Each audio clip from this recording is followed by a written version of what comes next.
اگر قرآن مجید کسی کے ہاتھ سے گر جائے تو اس کا کفارہ کیا ہے؟ بعض مومنین نے یہ سوال پوچھا ہے۔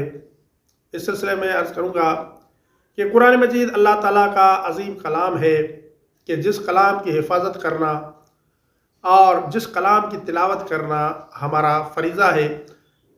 ہمیں چاہیے کہ اس عظیم کلام کی حفاظت کریں، اس کا احترام کریں، اسے بوسہ دیں۔ کوئی بھی انسان، کوئی بھی مسلمان خاص طور پر کلام الہی کی بے حرمتی نہیں کرنا چاہتا۔ کوئی بھی مسلمان ہو وہ کلام الہی قرآن مجید کی بے حرمتی نہیں کرتا، جان بوجھ کر نہیں کرتا۔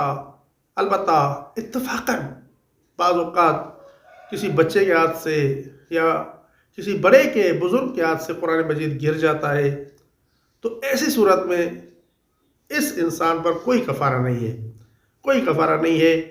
بس اس کا کفارہ یہ ہے کہ آپ قرآن مجید کا احترام کریں، قرآن مجید کو بوسہ لیں اور قرآن مجید کو اٹھا کر قرآن مجید کی تلاوت کریں، کیونکہ قرآن مجید کی تلاوت کا بہت زیادہ اجر و ثواب بیان ہوا ہے۔